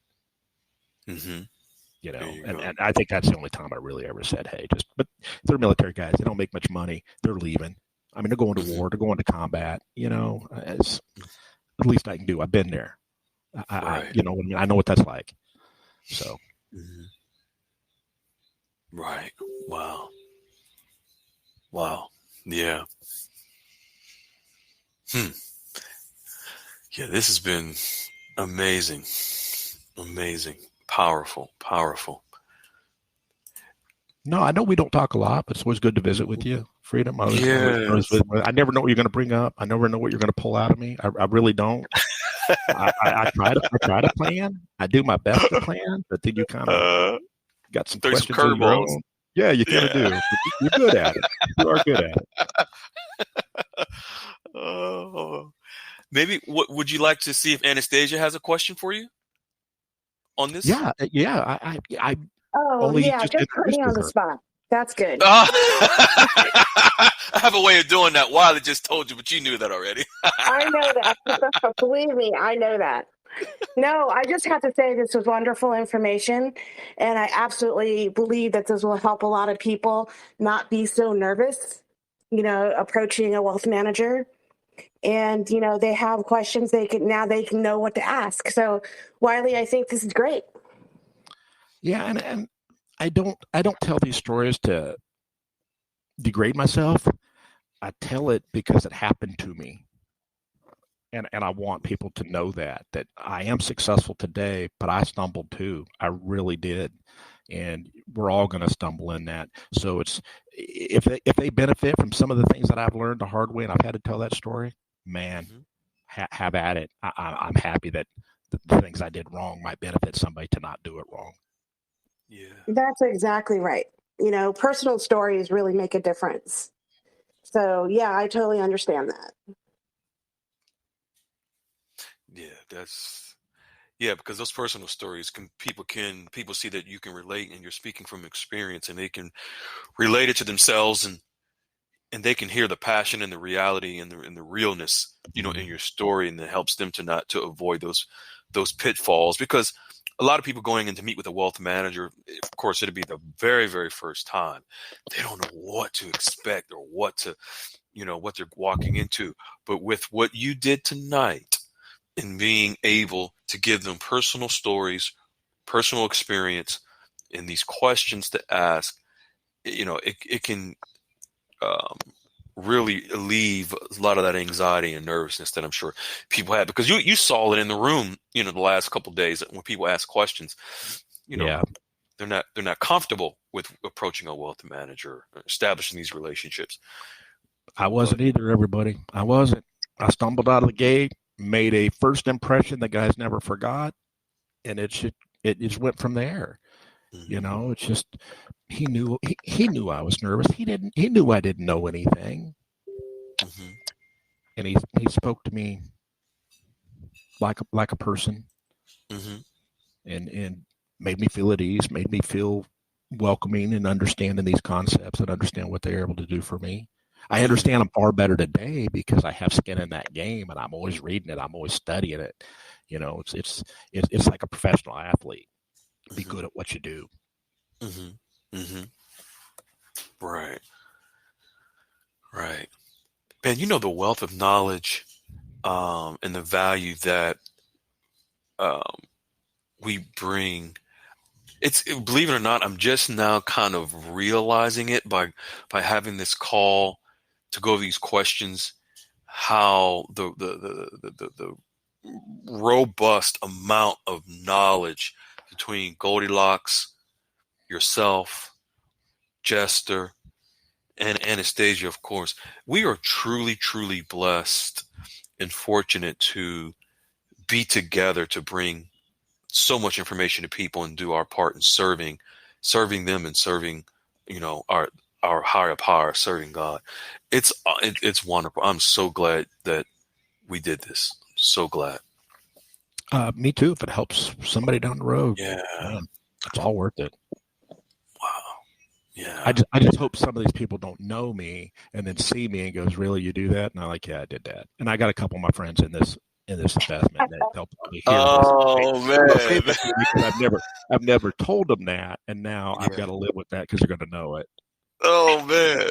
Yeah, I'm okay with that. I'm a big boy. I can take it. That's funny. Wow. I'm gonna start renting my watch out to him, let him borrow it so I can get the proceeds back on it. Probably break even on it, hopefully. It's funny. While I think about it, Anastasia calls me yesterday like, "Hey, do you think? I think it'd be a good idea if Wiley did maybe another call later on down the line sometime." And I'm like, Anastasia, well, just so that you know, we're going to do one tomorrow, meaning today with Wiley. No. I'm like, yep. Remember, Anna, you called me yesterday about that. Yeah, totally. Yeah, I really thought you should do another one or a few more, because you're very charismatic, and basically you have a lot of wealth of information, so you could do a lot of good for people. Anastasia, it's not that I have a wealth of information. I've just lived life and I've stumbled through a lot of this to become successful. So I have a history in it. I'd love to say, man, I had my life planned.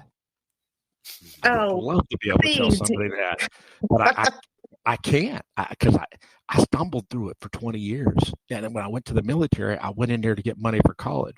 I turn around, I'm 20 years older. I'm 30 years old in the military. The 18-year-old guys coming in refer to me as the old man.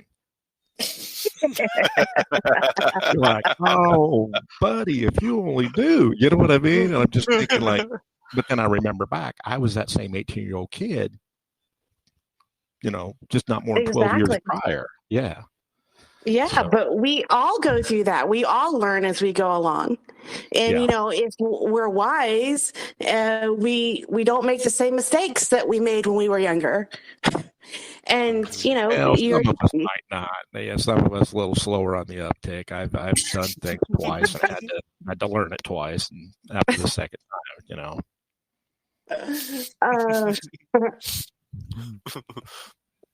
And I'm just very upfront about that, and I think that's what people like about me, because I'm very honest, and I have a lot of friends that tell me, like,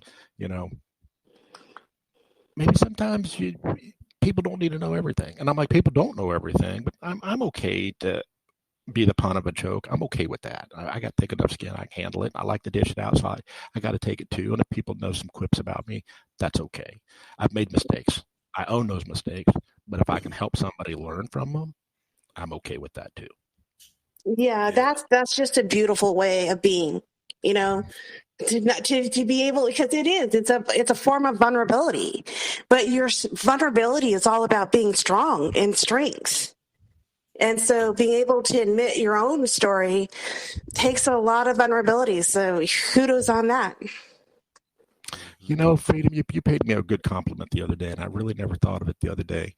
And I know it's so true in what I did in the military, but you said I'm comfortable in being uncomfortable. Mm-hmm. Yep. I noticed that about you.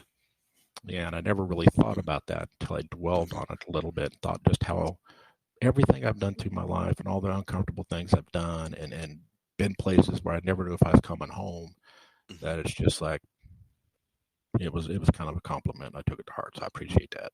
Yeah, definitely. I recognize that, because that's something very rare, is to recognize. And because I learned a long time ago that in order for someone to be successful, and then, like you said, success can mean something different to each person, but you have to become comfortable with being uncomfortable, because it's the hardest road and the most difficult path that ultimately leads to the best results, but it's just not going to be easy. It can be a long, treacherous task, but in the end, once you get to a certain point, a person can be like yourself, who occasionally speaks publicly, but you speak volumes to where everyone wants to listen. So it's the impact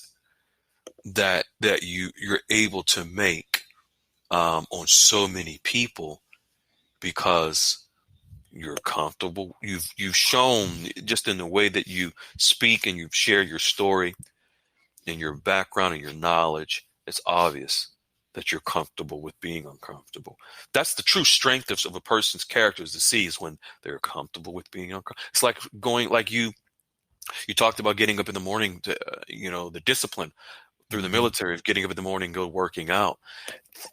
And your mind, your body says no, your mind says take 10 more minutes, but that is uncomfortable. But you've become comfortable in that, to where now you can maintain your discipline. You can be disciplined to get the results. And the same applies to the topic tonight of asking these questions to a wealth manager, and how to maintain one's wealth, is to be comfortable with being uncomfortable. It is not comfortable being disciplined. It is not comfortable, keeping that money in your pocket and not buying, something expensive that's a liability versus an asset. That's uncomfortable. But in the end, you're like, wow, I'm glad I did that. Yeah. And it's and you kind of mentioned something there. It's kind of like when you don't have much money and you're like, I can afford bread. or I can afford milk. Mm-hmm. What uncomfortableness am I going to have? But with wealth, you're like, I can do both, be comfortable, but I don't have to go overboard. Mm-hmm. I don't have to buy bread, milk, and everything else. I just need bread and milk. And this is very simplistic, but you know what I'm saying. Mm-hmm. Mm-hmm. Right. But that's a wealth mindset. I remember, and I mentioned this to Lady E before, and of course, there's no judgment in anything what I'm about to say. I remember when I was living in New York and I was very, very politically involved, and the political associates that I was associated with they would meet. We would go to periodic meetings that they would take me to, and Mike Bloomberg at the time was the mayor. And for people that know, Mike Bloomberg is the owner of Bloomberg Technology, Bloomberg Computers, for where trading platforms are on. But Bloomberg is a billionaire. And I remember, Wiley, there were about 4 or 5 meetings that I was a part of. I was just, fly on the wall with Bloomberg, but I'm at the table, lit at the table with him. And Yes. one day I asked him, I noticed he wore the same black penny loafers. Every time I met him, he had the same shoes on. And I'm thinking to myself, this dude is worth like maybe $5-6 billion, whatever it was at the time. And I asked him, we established a good enough relationship that I can ask him, like, hey, Mr. Bloomberg, I noticed you wear the same shoes. Is there like a meaning behind it? Is it the same shoes? He's like, well, yeah, they are. He says, I've worn these same shoes. I've had these shoes for over 30 years.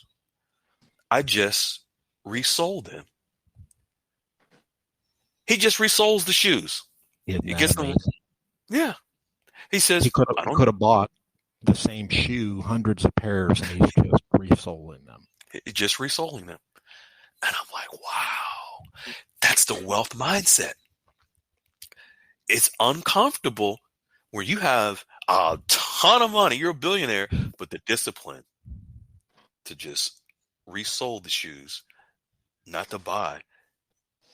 He could buy, a shoe. He can buy a shoe store. He can buy a shoe company. He can create one. He's a billionaire.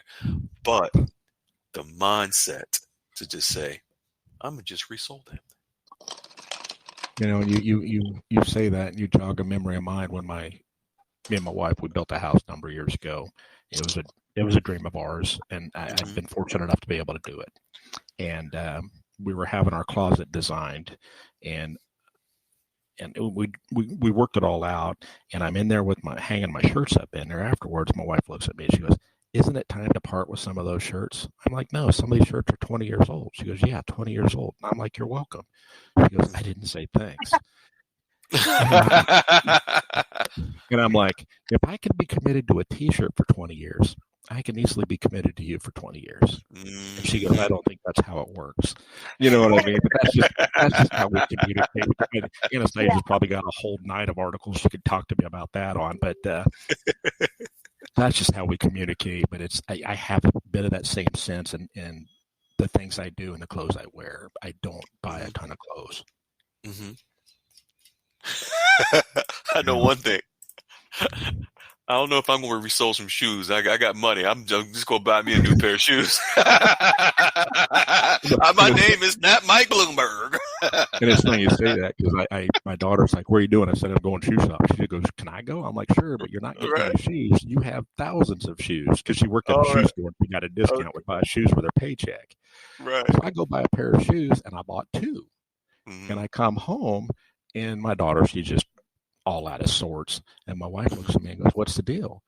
And I go, "I don't know. She's just out of sorts." She goes, "Yeah. Do you realize he walked into the store, picked up the same size shoe, make, model, and everything of the shoe he had on his feet, find out they're on sale, and bought 2 pair to save a trip a year from now?" Mm-hmm. My wife looks at her and goes, "If he's nothing, he's consistent." Right, there you go. Oh, man. Exactly. So and you jogged this because I never really thought about that about myself until I remembered that. I am very consistent in that. Now, they're tennis shoes, so I don't resole them, but I went and Yeah. bought the same exact shoe, Shoot. make Yeah. for make. So Yeah. when I throw them away, it's like I have the same shoe, and I don't even think about it. But now I am. So right. Yeah. It's just lessons learned, man. It's that mindset. It goes a long way. Wow. yes, Yeah. And then surrounding ourselves with people of like mind to help us to hold us accountable, like you were mentioning, before with your wealth manager, who is just going to tell you like it is. It's uncomfortable to surround yourself with people who are going to keep it real with you, but it makes a huge difference. It makes a huge difference. Yeah, I mean, there's a time where you're private about your business, right? But those closest to you, they kind of know what you do. And those are the people who are going to keep it real with you, or Team Wiley, or team whoever you are. And you got your CPAs, your wealth manager, your banker. You want them to be real with you too. Yeah. Hey, Wiley, you're defeating what we're trying to do here. You're paying me to do this. You're handicapping us. And he said us, and that was what always instilled in me, that he felt he was valued in this too. Yeah, he's part of your team. Right. And I'm like, oh, it's, and that's when it really kind of first hit me when he said it. It's us. It's an us thing. It ain't Wiley just going doing this stuff. It ain't just some guy watching me, He felt he had skin in that game too, to kind of help me, because that's what I paid him to do. And he's trying to help me, and I'm not listening. And it was some conversations like that where it was like, I got to wise up. I got to be smart. I pay this guy for this. He's trying to help me. I asked him for the help, and why did I do all that if I'm not going to start heeding some of that a little while? It's not like I was going crazy, but it was just, kind of doing things that just, I wasn't listening to everything they were saying. And once I got disciplined to start listening, to start paying more attention, to really be invested in it as much as he was, it became a real partnership, kind of like a marriage or a dance partner. Right. See, that reminds, because your success is his success, and my failure was his failure, and he didn't like that. But I like something that you said, as far as you're invested. You were invested to learn and understand what he was doing for you, but also you invested in your discipline, and that makes a huge difference with being able to invest because it's really, you're investing your energy. When you invest in your discipline, you're investing your energy. And like I heard Anastasia say before, and it's so true, energy is a form of currency. Yeah, it is. Oh, absolutely it is, yes. So when you exchange that energy and you put that energy into the discipline of learning and the discipline of investing your energy into the knowledge, that's an exchange of currency. It's powerful. You become very wealthy of knowledge. I'll tell you, I don't look at money how I used to. You know what I mean? Money's provided me time freedom, and it's allowed me to do some great things. I do things privately. I do some business aspect things openly. But to me, it's just a tool. Right. Money's become a tool. It's not become a need. It's not become, I gotta go. It's not something I stress over, because I've developed a team that I become disciplined to work with that team. I ensure I'm talking to that team, two of those guys talk to each other pretty well. And that's helped a lot, because it's, I won't say this is all automated. It's not. And that's the mindset I had. Hey, I'm going to give him my money. It's automated. I don't have to worry about it. And Wiley's off to the races. I mean, no, you got to put skin in it. It's a partnership. And then when you start becoming successful and they start doing this for you, you're going to really see some real, you're going to be proud of yourself. You really will. And you can look back and say, hey, I don't have to look at money like I do today, or like so many people do. We're like, oh, come on, let's get through this investment. Mm-hmm. Mm-hmm. But it's just a tool anymore. It's a tool to do the things that I want to do. Right. Right. Beautiful. Beautiful. Wow. Well, this was awesome. We've gone close to 2 hours, man. I only thought you had about 45 minutes, but you've blessed us with more of your time. And What? It's been longer than 45 minutes?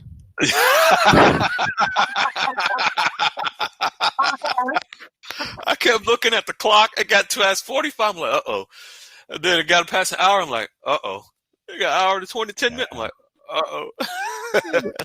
It's all good. So it's just on the back end. We got a young lady who's got to put all this together and get it out for the people. I don't think they understand that takes some time, and I hope they're surprised when they get it, and they'll appreciate kind of just the conversation we've been able to have here tonight. And the conversation like we've had here tonight between Freedom and Anastasia is how you should be talking to your wealth manager and stuff. Just exchange ideas, exchange thoughts, talk about what we can do together, what we can't do together.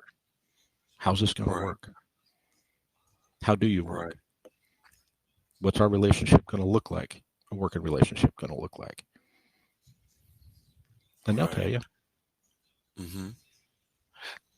You know what that reminds me of, Wiley? You mentioned this in the room the other day, and folks, this is something that you can take from Wiley. Where you posted in the room the other day, Wiley, that after you've established your relationship already with your wealth managers and your team, you would take them out, go to dinner every so often, Mm-hmm.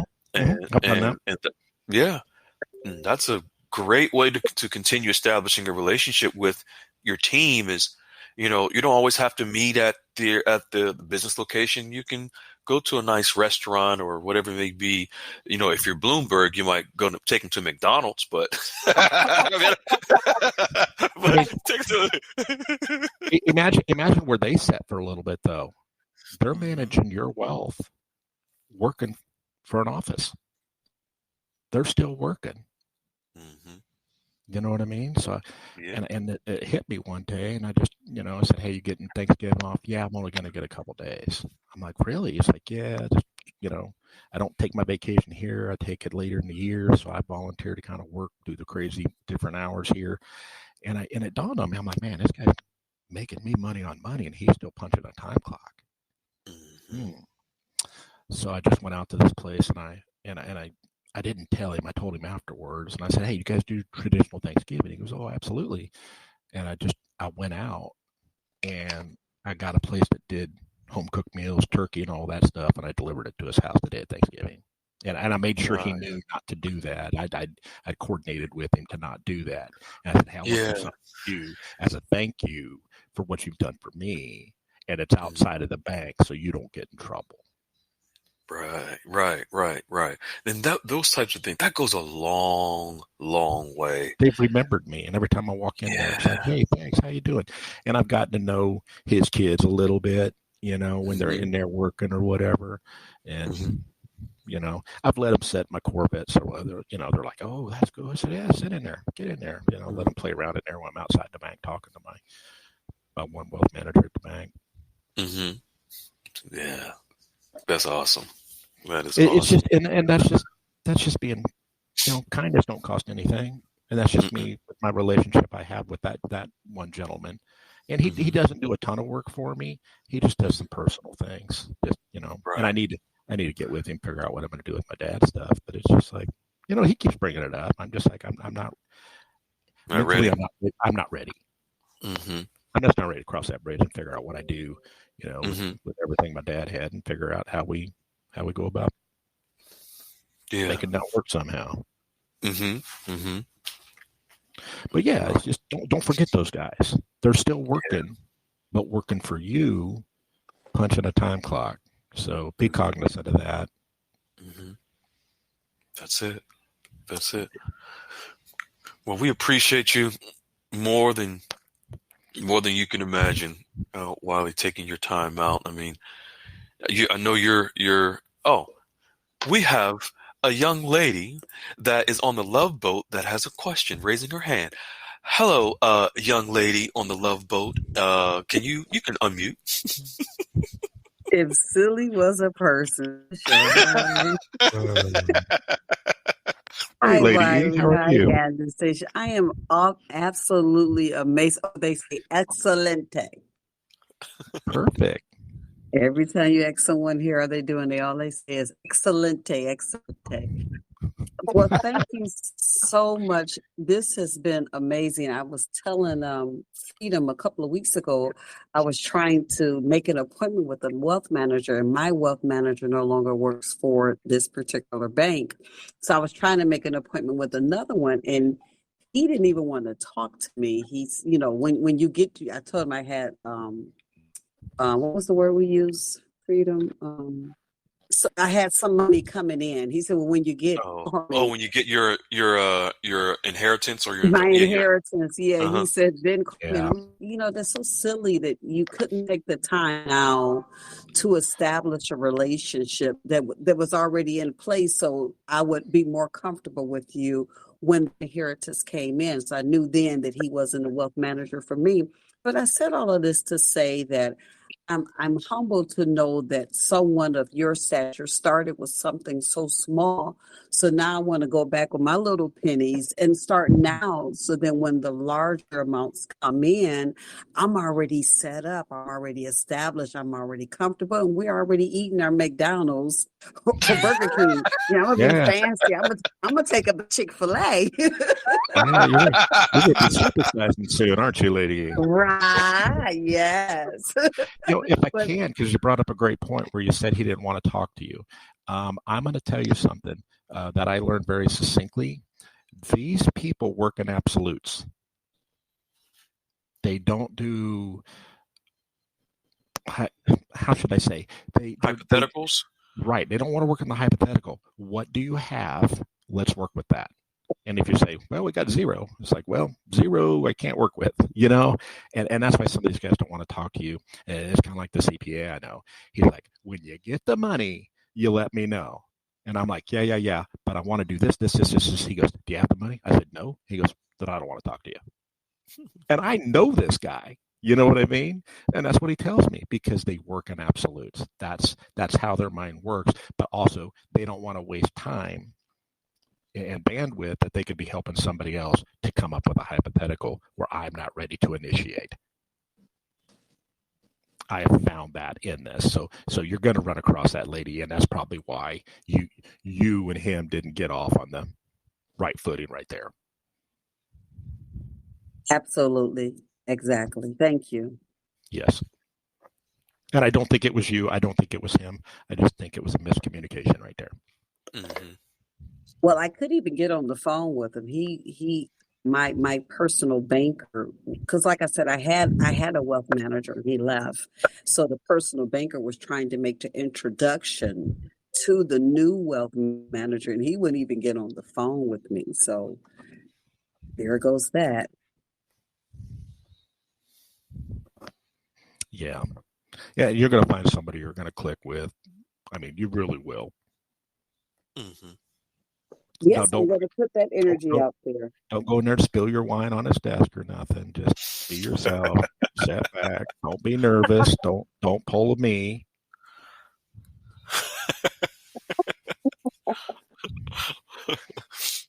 I still hear about that. If I walk in unannounced, he will take all his papers on his desk and like pull them towards him as like a little joke. Yeah. And that's been almost 6 years. Oh man. Yeah. Unbelievable. Hello, beautiful people. This is Freedom Fighter. Thank you for tuning into our channel, Goldilocks Global Banking News. Everybody knows that Goldilocks is the #1 source for the RVGCR. People from around the world tune in to see what Goldilocks is sharing on the RVGCR. Don't miss your chance and get your latest updates every day. So like, share, and subscribe to this channel to get your daily podcast from the Goldilocks articles on the RVGCR, brought to you by Freedom Fighter.